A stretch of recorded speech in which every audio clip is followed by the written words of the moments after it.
This is a story about something that happened to me a few years back. I haven't told many people, and those who I did tell dismissed me out of hand. So now I come to you, the internet. Sure, most of the people who read this account won't believe me. But I still cling to the hope that someone out there will take me seriously. Maybe someone has had a similar experience. Anyway, that's enough rambling. Here's my story. I grew up in a small town in Reupload County, New Brunswick. For those of you who don't know, the area is a cool, mountainous region of Canada known for its beautiful forests and rivers. And it lives up to its reputation for natural beauty. The rolling hills, golden shores and lush woods make it a pleasure to explore in the summer. However, being fairly far north, it cools down quite a bit by early autumn, which is when the event I'm about to describe took place. As I said, I grew up in a small friendly town, and we didn't have much in the way of haunted houses or urban legends. But one town over, a few miles down the road, there was an old Victorian-era mansion that was said to be haunted by the spirit of a woman. I had always heard the story growing up, but by the time I was about 12, I had stopped believing in ghosts and other such nonsense. But I'm getting ahead of myself. I should explain the legend as it was told in our area. The spirit was known to local kids as Old Nan or the Shrieking Woman. Some people who thought it was all bullshit would dismissively call her Screaming Granny, while shaking their heads at the foolish people who believed in her. Now, the details of the story vary depending on who you ask, but here's the most common version. During the 1800s, there was a local outbreak of pneumonia one winter. There were some other sicknesses like colds and flus going as well. It was a cold, snowy year and everyone spent their days huddled inside, perfect conditions for a disease to spread. Couple that with the poor hygiene and primitive medicine of the time, and it's no wonder that people started getting sick. The doctor in town, and yes, there was only one, was extremely busy treating the sick and trying to slow the spread of the disease. He went up to a large house on the outskirts of town, trekking through the snow and icy winds to check on the family that lived there. Now, the history of this family was tragic enough already. The man who owned the house had died several years earlier of an unknown medical condition. His wife, distraught at losing her beloved so suddenly, had run away to America in the hopes of starting a new life, leaving her 3 young children in the care of her mother. The last anyone heard of her, she was a drunk living in the slums of some American city, though no one can agree which city it was. I should stress that the details of this tale are hard to verify and that I am merely explaining the story as I heard it growing up. Anyway, by the time this outbreak of pneumonia hit, the 3 kids were in the care of their grandmother, a kindly old woman who tried her best to hold what was left of her family together. When the local doctor made his way up to the house, which was outside of the main settlement, he was relieved to find no signs of disease in the family. He explained that due to the high rates of sickness in town and the difficulty of journeying to their outlying house in such inclement weather, he wouldn't be back for at least a week. He was satisfied that the inhabitants of the house were healthy, and as long as they stayed home they couldn't contract any disease. Of course, the doctor had neglected to consider that he might have carried the pathogens from his patients in town up to this family. This turned out to be the case, for even though the doctor had not fallen ill himself, he must have been carrying some sort of bacteria or virus when he visited the family on that cold, bleak day. He spent the next week or so working almost without rest to treat the ill and dying in the town, and during that week it snowed every day. It was one of the harshest winters on record. But the doctor kept his word, and as soon as he could, he made his way back up to the old house outside of town, where the grandmother and 3 children lived. Apparently it took him 4 hours just to walk through the snow that lay thick upon the road, though at least the blizzard had finally stopped. When the doctor arrived, he knocked on the door. He received no response, so he knocked again, calling out to the old woman. Again there was no answer, so he let himself in. I don't know if the door was locked or not, but he got in somehow, and what a terrible sight he found. He first walked through the kitchen, seeing utensils and old food strewn about haphazardly. The furniture was in disarray. Now very concerned, he made his way into the dining room and gasped in horror there In her favorite rocker sat the kindly old grandmother, but she was a hideous mockery of her former self, covered in blisters and cysts, with her skin a pale gray color. Her eyes were bulged and glassy and her nostrils were flared. Perhaps most disturbing, however, was her mouth. Her lower jaw hung open at an impossible angle. Her few remaining teeth, yellowed and worn with age, jutted out of her now bluish and shriveled gums at odd angles. The doctor felt her hand. She was frozen. She had obviously become very ill and passed away, and with no one to tend the fire, the house had become frigid, freezing her disease-riddled corpse. The doctor got up and ran up the stairs screaming for the children. He burst into the nursery to find two bluish, unmoving forms. He began to weep as he tried hopelessly to resuscitate one of the children, but was surprised and relieved to find that he actually began to stir. The child was frostbitten and ill, but still clinging to life. His sister was less fortunate. She had frozen almost as solidly as her grandmother. The third child was missing. It is presumed that he tried to go for help in the blizzard and froze to death on the way, though since a body was never recovered, no one could be sure. The surviving child was delirious and could not remember where his brother had gone. This one fortunate boy was nursed back to health, and eventually he was adopted by the doctor, who felt immense guilt at having carried the fatal disease to the small family. The old house was never lived in again. Anyway, that's the story as it was told to me in my childhood, and it persists to this day. But I have yet to touch upon my own experience with Old Nan. As I mentioned earlier, I had stopped believing in ghosts, including this one, by the time I was about 12. But later in my teen years I developed a fascination with the occult and paranormal. I still didn't really believe in any of it, but like many people I enjoyed being scared. I loved the tingling in my spine when I heard a good horror story. Unfortunately, none of my friends shared my interest. You have to understand that back then, believing in fairy tales was a sign of weakness after a certain age. And though my town was a pretty friendly place overall, some of the young punks would mock or beat up people who they didn't like. My ghost hunting hobby and collection of horror stories made me a bit of an outcast. But I guess there are assholes everywhere, people who will punish those who are different. I didn't so much mind the teasing, but the fact that no one would come along when I went to check out haunted locations was discouraging. Nevertheless, when I was 16, I decided to go by bus the nearby town where this supposedly haunted house was. I know I'm repeating myself, but I must stress that at heart, I didn't believe in ghosts. I've always been a skeptic.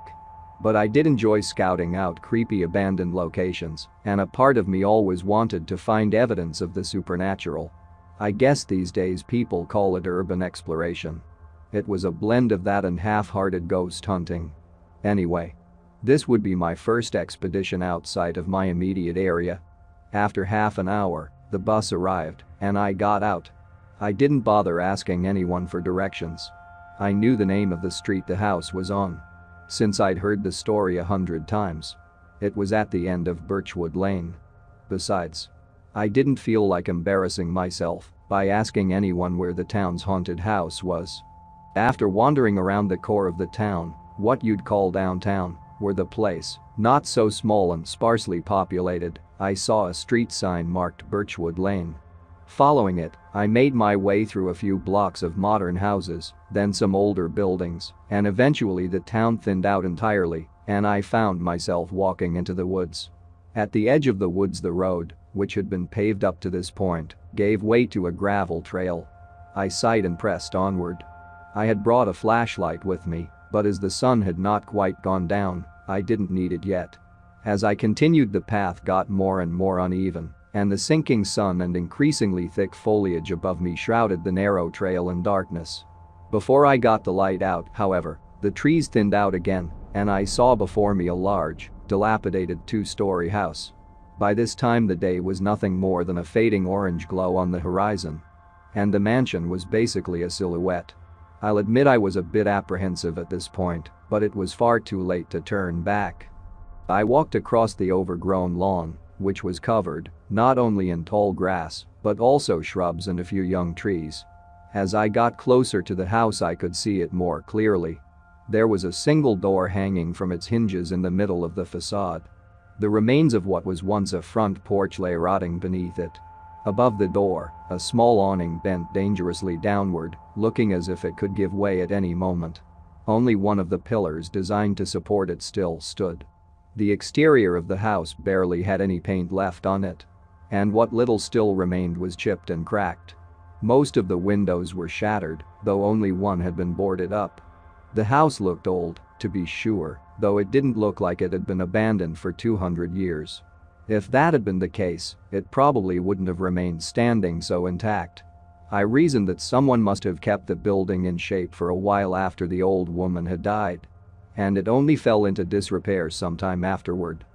As I came to the door and climbed up over the remains of the front porch, I felt a chill run down my spine.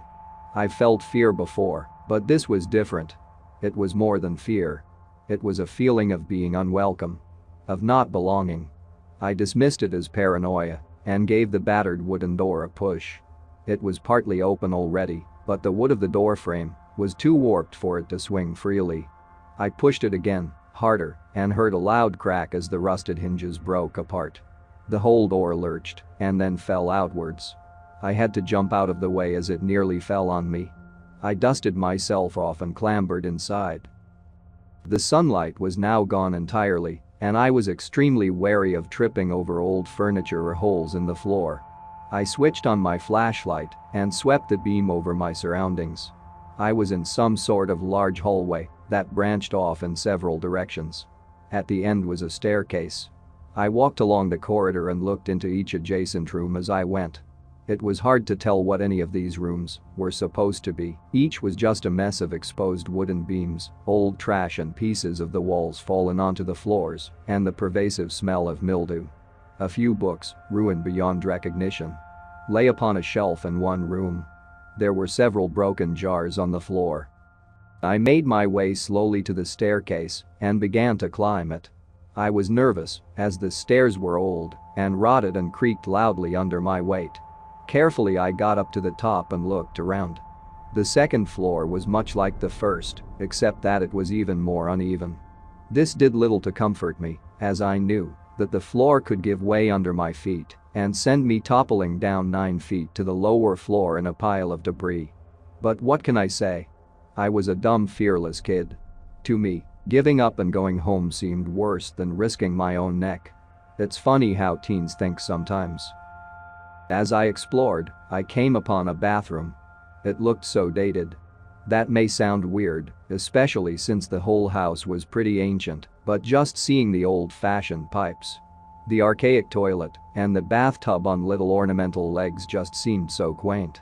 I was a bit confused when I looked into the bathtub and found dark, reddish stains. While the first thing that popped into my head was the phrase bloodbath, I laughed when I realized that they were probably just rust stains. The next room I entered was truly unnerving. I recognized it almost immediately as the nursery from the story. There were 2 small beds and a small cot. For some reason, the child-sized beds were made up with moldy, moth-eaten blankets tucked neatly all around them and turned down partly at the top. I guess the last caretaker of the house had just left them like that, but it seemed so eerie to me. It was almost as if someone had just prepared the beds for the kids a few hours ago. The cot, by contrast, was completely bare. Now, if this story is making me sound brave so far, please realize that I really wasn't. I'll admit that I was terrified. The feeling of being unwanted hadn't left me. If anything, it had grown as I explored the house. As I got further from the door, my heart began pounding harder and harder. But as I said, I was determined not to chicken out and leave. I steadied myself and fought the urge to run. In hindsight, I probably shouldn't have. There wasn't much more of interest upstairs, as the other bedrooms were pretty much empty. The furniture had mostly been removed long ago. I spent about another 20 minutes upstairs before heading back to the creaking old staircase and carefully making my way back down. I realized that I hadn't yet seen all of the rooms on the ground floor, as I had been eager to look for the nursery upstairs. I really felt like I needed to leave, but that stubborn part of my mind stopped me.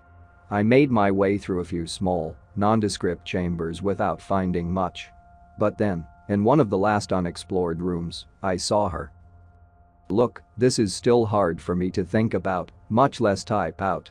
The memory is so vivid. I've spent the past 6 years trying to forget what I saw that night, and now I'm recalling it. And the image hasn't faded at all from my mind. Fuck. Alright, I'll do my best. I came around a corner into a new room, and as my flashlight beam swept across the wall I saw her face. The dead grandmother's face. I swear to you.